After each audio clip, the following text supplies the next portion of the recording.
Microsoft Corporation es una empresa multinacional de origen estadounidense, fundada el 4 de abril de 1975 por Bill Gates, Steve Ballmer y Paul Allen. Dedicada al sector de la informática, tiene su sede en Redmond, Washington, Estados Unidos. Microsoft desarrolla, fabrica, licencia y produce software y equipos electrónicos, siendo sus productos más usados el sistema operativo Microsoft Windows y la suite Microsoft Office. Windows esconde muchas curiosidades y anécdotas muy conocidas y otras que no lo son tanto. Vamos a bucear en estas últimas para descubrir algunas cosas interesantes.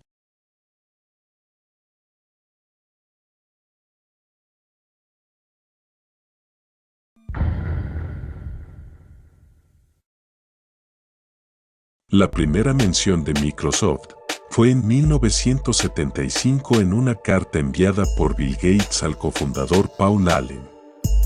Oficialmente Microsoft fue registrada en noviembre de 1976 en Nuevo México, donde trabajó hasta 1986 cuando se trasladó a su campus actual en Redmond.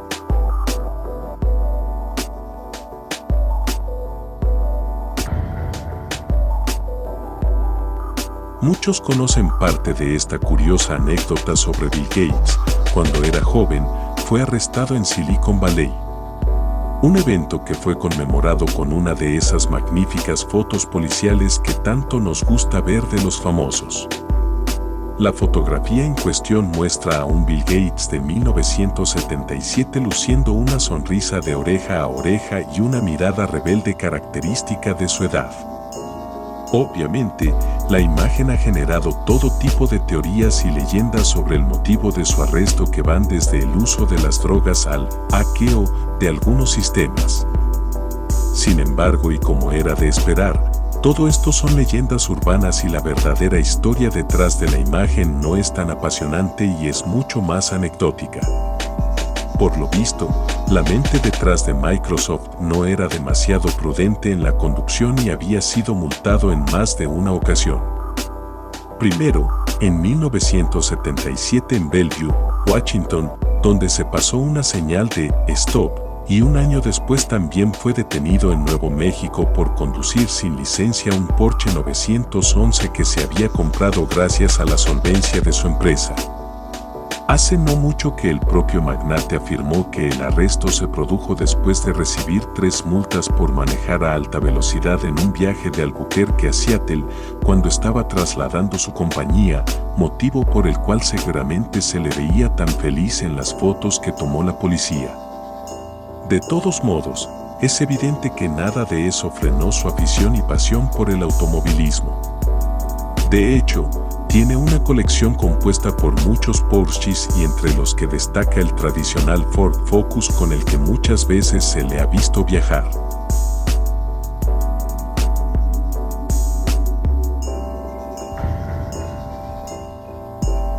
El multimillonario de Microsoft, Bill Gates, quien recibió 11 citaciones estatales, fue golpeado por algo en un viaje a Bruselas. Gates, el hombre más rico del mundo, tuvo su gusto inesperado por Bélgica cuando ingresó a una reunión vespertina con 400 educadores, líderes empresariales y funcionarios gubernamentales belgas. Al entrar, un grupo de bromistas lo emboscó con un pastel de crema, ensuciando sus anteojos y su traje oscuro. Se pensaba que el lanzamiento de pastel era el cerebro de Noel Gadin, una personalidad belga que escenifica los ataques y luego trata de vender imágenes de los incidentes. La policía arrestó a 2 sospechosos en el ataque y estaba buscando a un tercero. Gates, que normalmente se preocupa más por la piratería de software que por los soft pasteles, no presentará cargos, dijo Mark Murray, portavoz de Microsoft. Murray dijo que Gates, un temible competidor que no suele ser conocido por su sentido del humor, bromeó más tarde sobre el incidente. El pastel ni siquiera era tan bueno, informó Murray, que dijo Gates.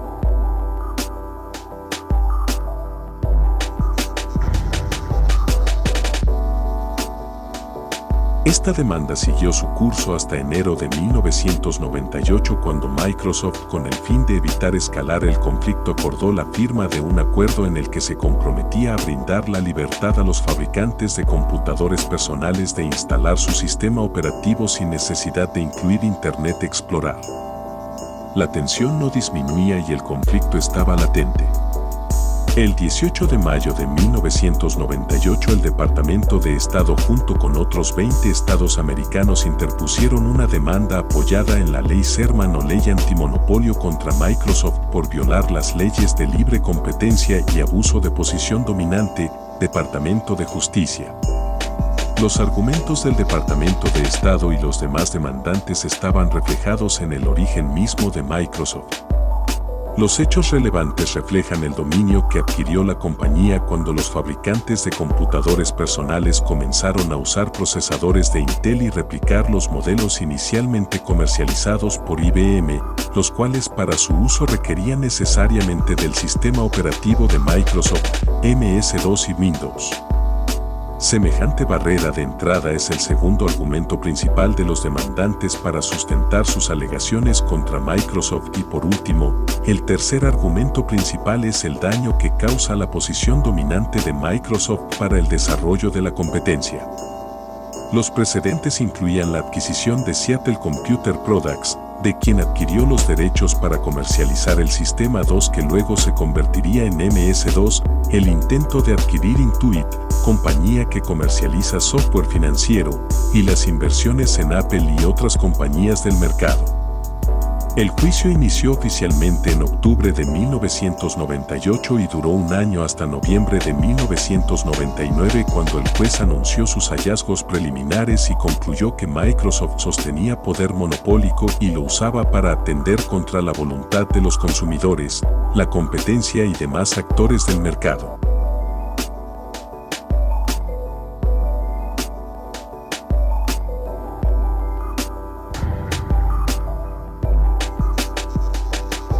En 2007 Windows Vista tuvo que enfrentarse a pruebas de que su sistema ofertado funcional a partir de 512 MB requería más de 4 GB, estando sobrecargado de objetos, los cuales hacen que los computadores de ese entonces, que estaban actualmente funcionando con Windows XP, no soporten adecuadamente el sistema y no ofrezcan al usuario una experiencia fluida de uso, aunque, si bien es cierto que gracias a características como el ReadyBoot, el Superfetch, ReadyBoost, ReadyDrive y similares, el rendimiento de Vista incluso puede llegar a ser superior al de XP en computadores potentes. Debido al fracaso de Windows Vista, en 2007 Microsoft autorizó a hacer downgrade hacia Windows XP en las versiones Business, Enterprise y Ultimate.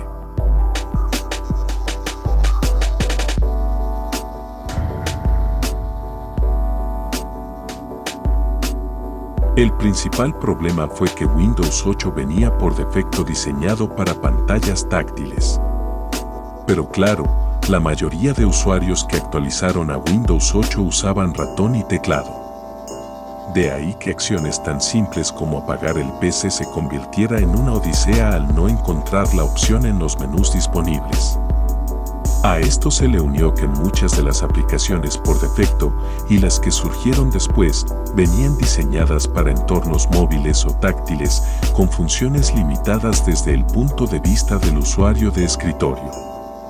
En definitiva, Windows 8 fue un campo de pruebas que fue medio perfilado con Windows 8.1, que vio la luz un año después, en 2013, y que se ofrecía de manera gratuita a los usuarios de Windows 8.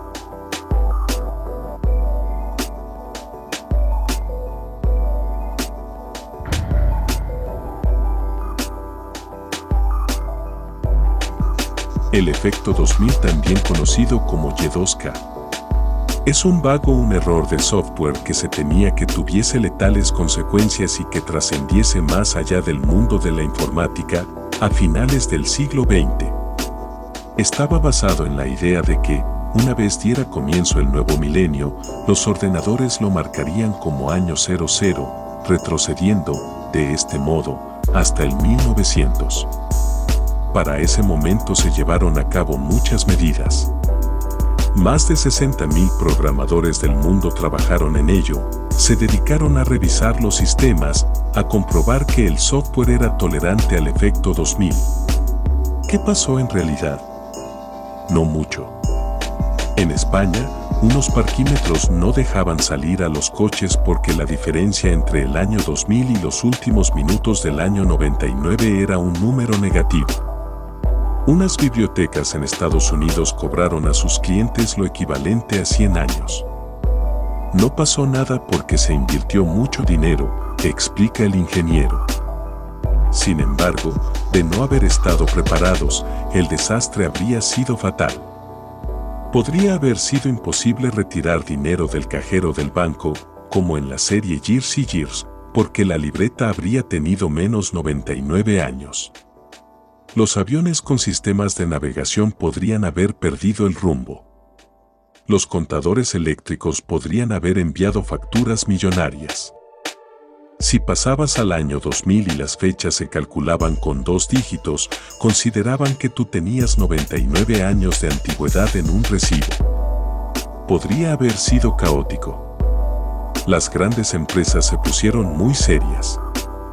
Algunos compañeros de carrera que trabajaban en IBM tuvieron que tener el móvil a mano por si sucedía algo en cualquier momento.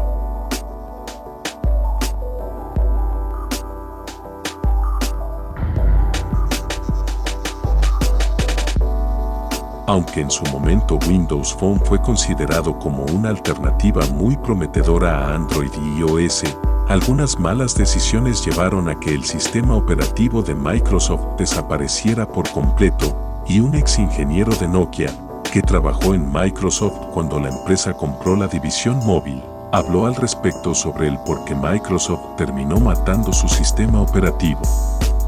Pensar que iOS era su única competencia, su fundador, Bill Gates, consideró a la empresa Apple y su sistema operativo iOS como su única competencia comercial. Para sorpresa de Microsoft, Android resultó mucho mejor de lo que ellos esperaban, robándose el mercado y superando tanto a iOS y Microsoft.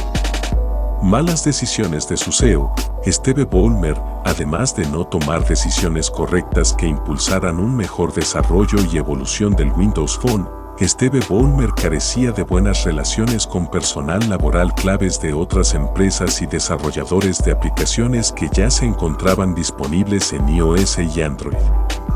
Convenios con marcas de celulares poco atractivas. Esta fue una de las razones por la cual no pudieron consolidarse en el mercado de los smartphones.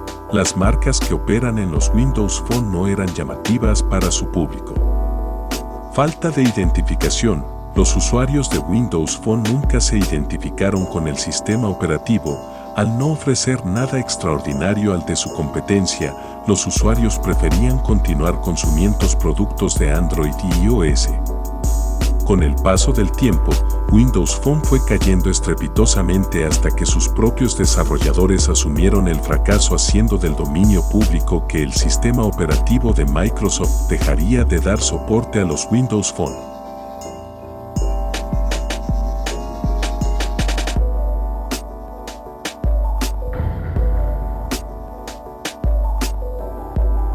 El anuncio se realizó en la Macworld Conference y Expo de 1999 y el difunto cofundador de Apple anunció Halo Combat Evolved, un juego desarrollado por la pequeña compañía Bungie Studios, como un próximo juego disponible para los ordenadores Mac.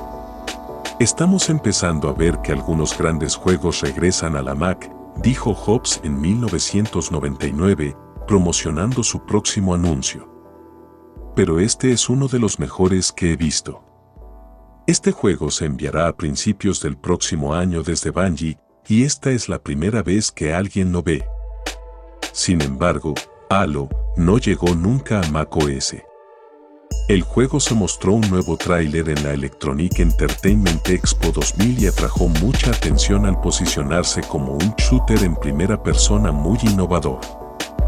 Y eso hizo que Bungie Studios, el equipo de desarrollo de Halo, fuera comprado por Microsoft por una cifra de alrededor de $30 millones. Halo se convirtió así en una exclusiva de Xbox, que nunca se lanzaría en otras plataformas y que se posicionó como uno de los juegos exclusivos más importantes de la consola de Microsoft.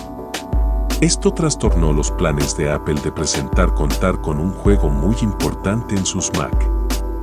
La historia cuenta que Bungie estaba al borde de la bancarrota en aquella Macworld de 1999 y que el tráiler que presentaron fue una forma de atraer los focos de medio planeta en busca de un inversor que decidiera comprar la compañía. Pero Apple ni siquiera estaban interesados en una exclusiva de su nueva franquicia y rechazó convertirse en dueña de Bungie. Y el momento no pudo ser más oportuno para la compañía ya que Microsoft la compró.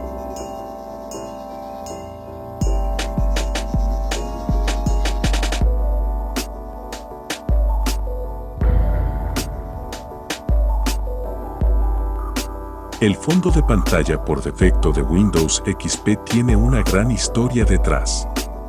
Charles O'Rear es un fotógrafo de 73 años y que trabajó durante más de 25 años para National Geographic. O'Rear hizo la foto muy cerca de su residencia. El azul profundo, las nubes informes y el verde estridente de las colinas del Valle de Napa, al norte de California, fue el paisaje que Microsoft eligió para convertirse en una imagen que, aunque no se le dé importancia e incluso se la ignore, descansará en nuestra retina para siempre. El tamaño de la cámara y el tipo de película hicieron la diferencia. Si hubiera usado una cámara de 35 milímetros no hubiera sido lo mismo, asegura. Parece que O'Rear vendió la foto por $1 millón, él no lo menciona en la entrevista. Cuando la vieron, la resolución no era buena y los colores tampoco, pero dijeron, queremos esta. Creo que en Microsoft no eran conscientes de lo que iba a pasar con la foto. No se sospecha de ese éxito, asegura. Fue el fondo de pantalla del sistema operativo desde el principio, el 25 de octubre de 2001. El fotógrafo asegura no estar triste pese a que Microsoft no contestó a sus llamadas ofreciéndoles una nueva foto para Windows 8. De momento, sigue siendo él el responsable de la imagen más vista del planeta.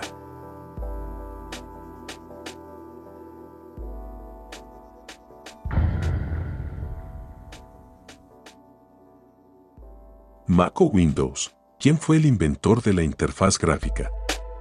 Dependiendo del fanático que preguntes, te dará una respuesta diferente, no es para menos, ya que ambos sistemas han rivalizado durante décadas para conquistar el mercado de los sobremesa.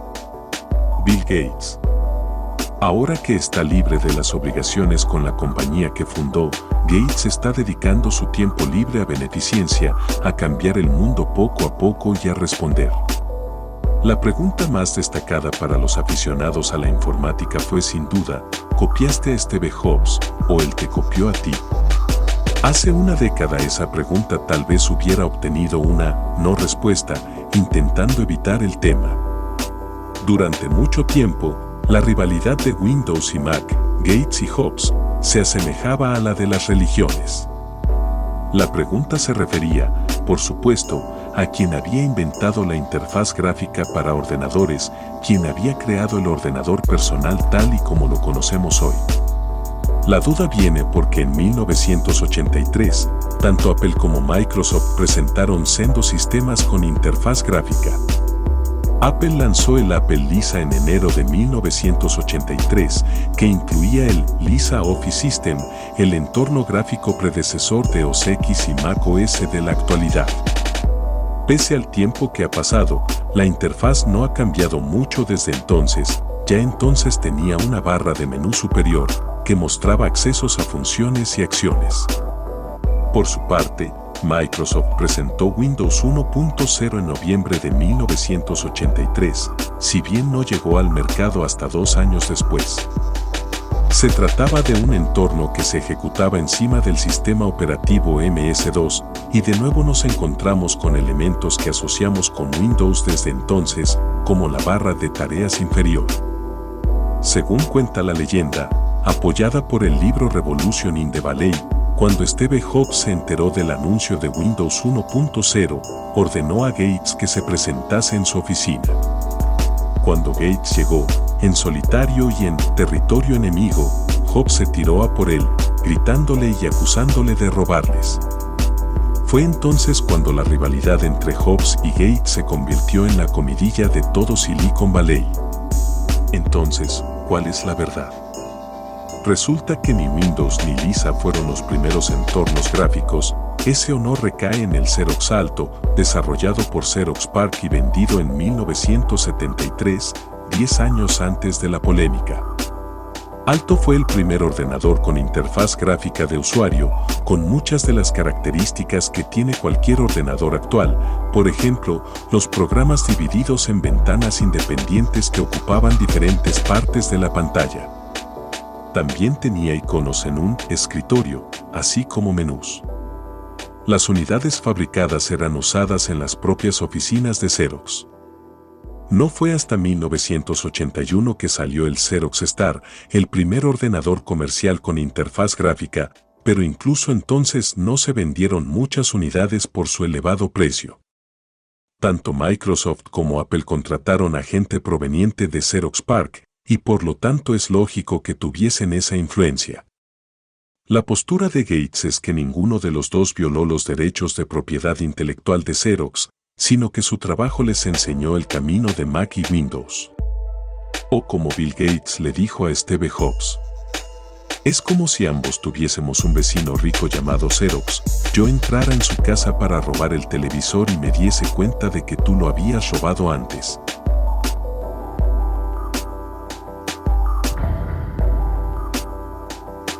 El software más antiguo de Windows que aún se sigue desarrollando en la actualidad.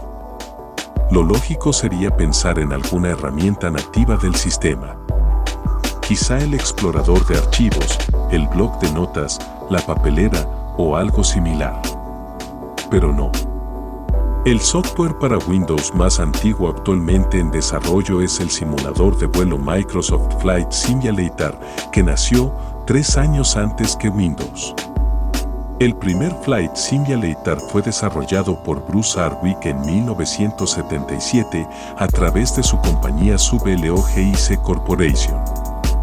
Se comercializó para varios ordenadores, incluido el Apple II y PCs con MS-DOS. Microsoft compró el juego en 1981 y lo comercializó en 1982 con el nombre de Microsoft Flight Simulator. El primer Windows se presentó en 1985. Durante décadas fue el único juego que creó Microsoft y se usaba como benchmark para comprobar la potencia de un PC y si era 100% compatible. Si te funcionaba bien el Flight Simulator, tenías un buen PC.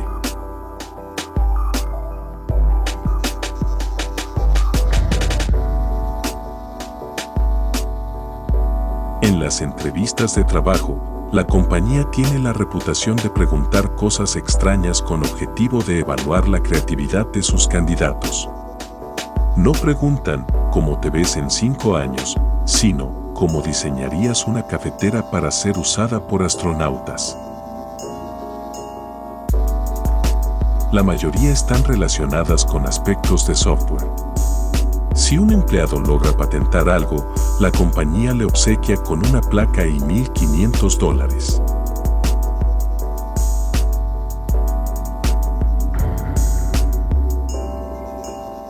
¿Alguna vez te ha aparecido un error como el de la imagen superior?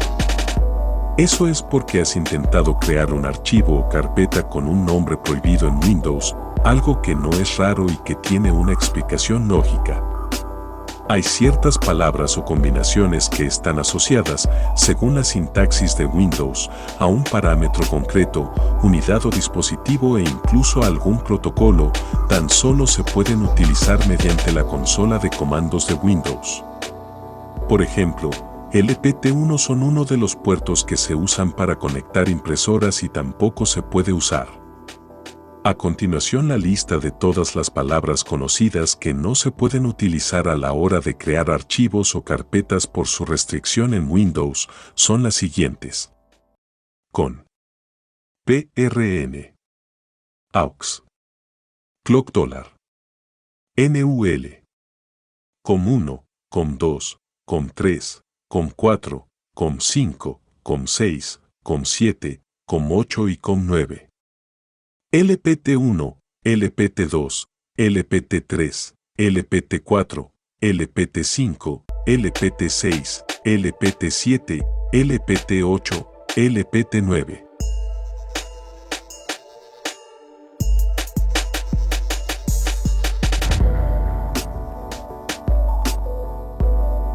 Microsoft, desde las primeras versiones de sus aplicaciones de oficina, ha incluido estos guiños, principalmente como un medio, como en los primeros huevos de Pascua, de incluir los créditos de los desarrolladores. Sin embargo, lo que en un principio eran curiosas animaciones en las primeras versiones de Windows, en un momento dado ganaron interactividad para convertirse en minijuegos. Los minijuegos comienzan con la inclusión en Excel 95 el Salón de las Almas Torturadas. Un minijuego que recuerda poderosamente a Doom y que nos sitúa en un entorno tridimensional en donde los nombres de los programadores se muestran en ciertas paredes. En la edición de la suite, Word 97 trae consigo algo que puede hacer más gracia y es una mesa de pinball sumamente elemental y que no lleva ni siquiera el registro de la puntuación. Por su parte, Access 97 viene con una simulación del famoso juguete de la bola 8 mágica y sus respuestas sabias a tus preguntas telepáticas. Otro juego más viene incluido en la versión de Excel 2000. Dev Hunter es una especie de tributo al clásico Spy Hunter en el que manejamos un coche a lo largo de una autopista. Con él podemos disparar y soltar aceite para encargarnos de los rivales que circulan por la vía. Finalmente, y tras una iniciativa en la que las desarrolladoras se comprometían a que sus programas fueran seguros y sin vulnerabilidades, a partir de la versión 2004 de Office para Mac se dejaron de incluir estos huevos de Pascua. El último fue un clon de Asteroids para la aplicación Notifications. Por suerte, los juegos de navegador ya venían pegando fuerte, para alegría de los procrastinadores.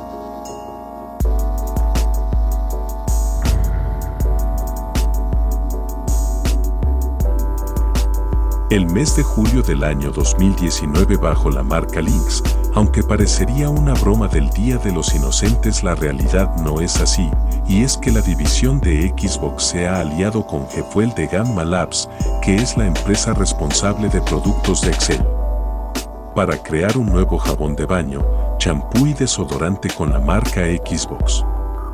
Exactamente no sabemos para qué quiere Xbox una línea de productos para la salud e higiene, sin embargo, no son las únicas marcas de videojuegos que podrían aventurarse a probar en este tipo de mercados. Según GameSpot, Microsoft quiere que los usuarios vivan la marca, que usen los productos de Xbox incluso cuando no están jugando, por lo que así se sentirán mucho más identificados con la compañía. Tania Chi, jefa de Xbox Australia, mencionó que los productos de salud de Xbox Lynx tienen un aroma fresco de cítricos verdes pulsantes, con toques de combaba y limón de invierno, un poco de hierbas aromáticas de menta y salvia, y un olor proveniente de madera de pachulí y madera clara. El mini refrigerador, que comenzó como un meme viral, es una réplica a escala 1:1 de la consola Xbox Series X. Microsoft cuenta que está diseñado en asociación con Uconic, una compañía especializada en fabricar productos funcionales con diseños derivados de otros que poco tienen que ver. Lo cierto es que el mini refrigerador de Xbox Series X no pasará desapercibido.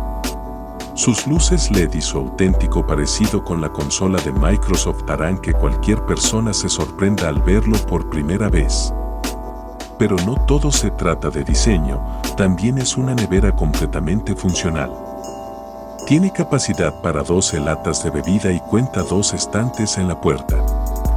La parte frontal de mini refrigerador de Xbox Series X tiene un puerto USB para cargar dispositivos, ciertamente una característica que lo convierte en un electrodoméstico aún más único en su tipo.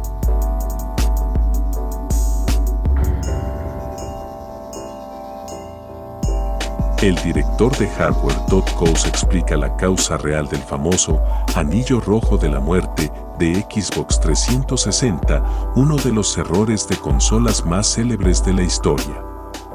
A este error, podemos conocer la causa real del anillo rojo de Xbox 360. Y no se debió a un problema de refrigeración, como se nos hizo creer en su día. Contrario a las declaraciones de Leo del Castillo, que afirmó que se debió a un error de sobrecalentamiento, el director de Hardware.co ha desvelado el motivo real. Las altas temperaturas de Xbox 360 nunca fueron un problema. Más bien, todo lo contrario. Y es que el anillo rojo de la muerte era una consecuencia del contraste tan elevado entre calor y frío dentro de la consola. En sus propias palabras, Coase desvela que el anillo rojo aparecía porque Xbox 360 pasaba de calor a frío con demasiada frecuencia. La consola no estaba preparada para estas variaciones en tan poco tiempo, básicamente. Es decir, que Xbox 360 sufría una especie de estrés que no sobrecalentamiento porque los conectores internos se deterioraban con cada cambio de temperatura. A todas estas personas les encantaba jugar videojuegos, por lo que encendían y apagaban la consola y cuando se enciende y apaga, se produce todo tipo de estrés. Microsoft reparaba todas las Xbox 360 afectadas 100% gratis y esto supuso pérdidas millonarias en la compañía. Sin embargo, la labor de Steve Ballmer, CEO de Microsoft, pudo salvar a Xbox de la quiebra.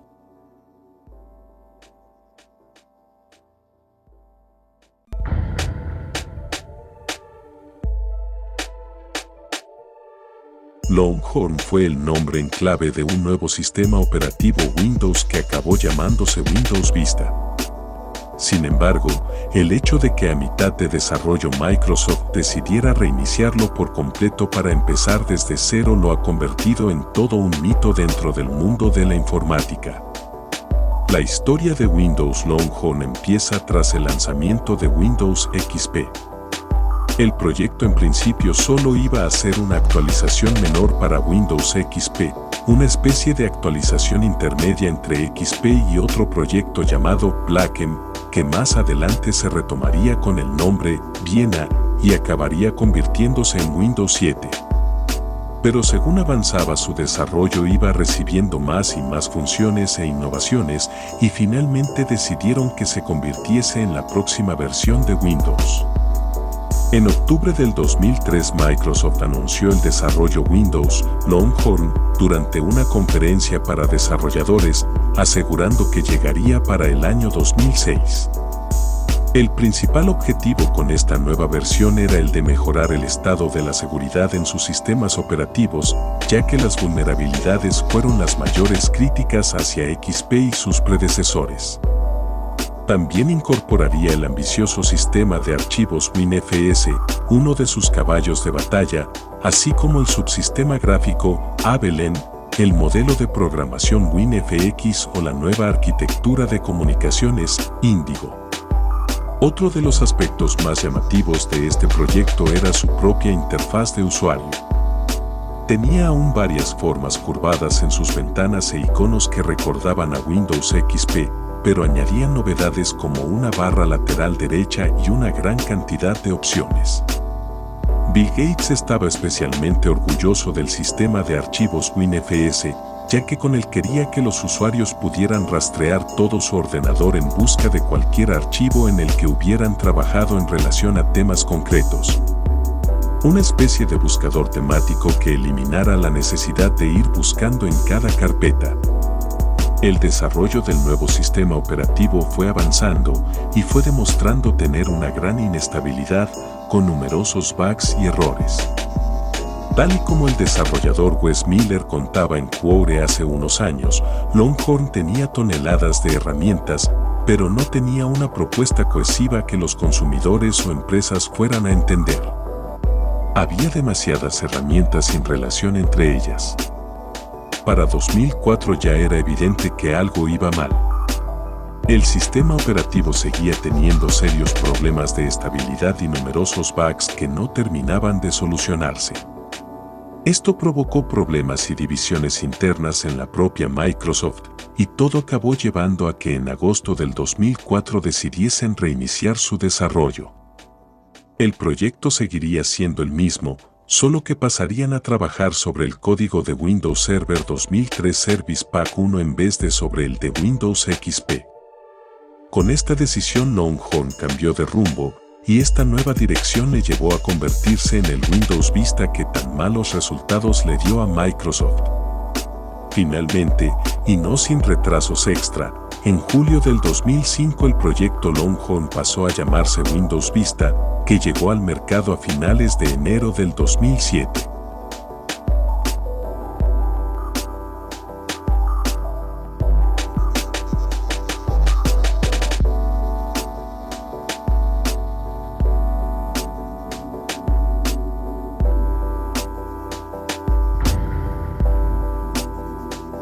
Volodymyr Kwasuk recibió el código de 15 pesos unas semanas antes de Navidad, en 2017, entre un lote de otros 20 por valor de 300 pesos en total. Pero el ingeniero, que se hizo llamar Boba para abreviar y tenía alrededor de 20 años, no había pagado las tarjetas de regalo de Xbox él mismo, ni eran un regalo anticipado de vacaciones de familiares. Kwasuk había comenzado recientemente un trabajo de tiempo completo en la sede de Microsoft en Redmond, Washington, probando la infraestructura de comercio electrónico de la empresa. El enfoque de su equipo era simular compras en la tienda en línea de Microsoft, buscando fallas en el sistema de pagos. Esto significaba hacer muchas compras ficticias en la tienda.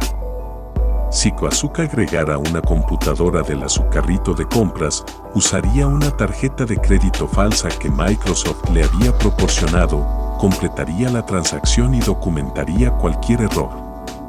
El sistema sabía que la compra era falsa y no entregaría el dispositivo en su puerta. Al menos eso era lo que se suponía que debía pasar. Luego, Kwasuk encontró un error que cambiaría su vida, una falla tan estúpidamente obvia que no se atrevió a informar a sus gerentes. Se dio cuenta de que cada vez que probaba las compras de tarjetas de regalo, Microsoft Store entregaba códigos reales de 5x5. Se le ocurrió, podía generar códigos virtualmente ilimitados, todo gratis. Un ex ingeniero senior del equipo de Kwasuk, quien, al igual que otras fuentes en esta historia, habló bajo condición de anonimato para evitar ser asociado públicamente con el delito que siguió, dice que esto fue el equivalente de la era Halo de un banco fronterizo que deja su bóveda abierta. Tarde o temprano, alguien intentará salirse con la suya tomando 20 pesos, dice el ex empleado de Microsoft. Cuando no los atrapan, piensan, todo lo que necesito son 6 personas para vaciar la caja fuerte una noche cuando no haya otros empleados cerca. Kwasuk comenzó poco a poco, generando tarjetas Xbox en incrementos de 10 pesos a 100 pesos. Pero su recorrido se intensificó rápidamente. Cuando los agentes federales lo atraparon casi 2 años después, había robado más de 152,000 tarjetas de regalo de Xbox, por un valor de 10.1 millones de pesos, y vivía de las ganancias en una casa frente al lago de 7 cifras con planes de comprar un chalet de esquí, un yate e hidroavión. El pasado noviembre, un juez lo condenó a 9 años de prisión.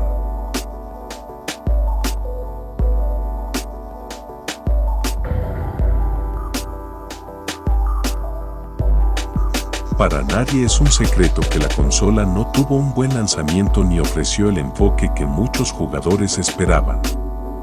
Este gran tropiezo se le atribuye sobre todo a Don Mattrick, quien entonces estaba a cargo de Xbox y los planes para el lanzamiento de la consola. La historia moderna de la compañía. Mattrick habló sobre su visión original para Xbox One, concebida como más que una simple consola de videojuegos. Pero su decisión fue algo fatal para la compañía y los usuarios, las cuales fueron necesitarás conexión a Internet para jugar offline. Los juegos que compres o obtengas no se podrán usar en otra Xbox. Y finalmente, limitaciones regionales. El creativo aseguró que su meta era crear un dispositivo capaz de ofrecer una experiencia completa de entretenimiento. Fue por ello que durante su revelación no solo se enfocaron en juegos, pues también hablaron de películas, televisión y más, lo que les costó una serie de duras críticas que afectaron a la consola durante toda la generación.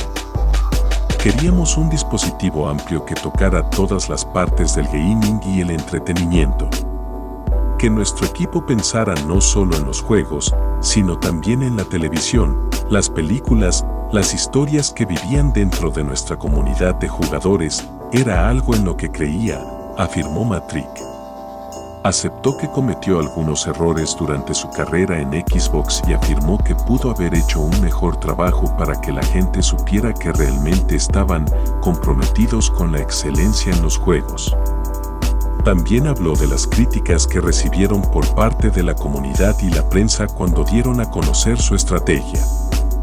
Reconoció que Xbox escuchó los comentarios, pues los consideraron válidos, sin embargo, eligieron seguir con su camino. Recibimos el rechazo de los consumidores, de algunos periodistas, que nos cuestionaron si habíamos tomado la decisión correcta como empresa. Fue una crítica válida, pero fue una elección muy binaria, y decidimos apostar por lo online, agregó Mattrick. Por último, el exdirectivo de Xbox reconoció que le hubiera encantado tener la oportunidad de quedarse en la compañía para ejecutar la visión y las capacidades que el equipo había creado. El resto es historia, pues Mattrick salió de Xbox y Phil Spencer tomó su lugar. Finalizando con este iceberg, te dejo con esta anécdota. Y es que, como pudieron ver, Microsoft se ha convertido en una gran empresa. Si bien como toda empresa pasa por aciertos y desaciertos y es vital para su evolución en el mercado. Microsoft se convertirá en la tercera compañía de juegos más grande del mundo por ingresos, detrás de Tencent y Sony.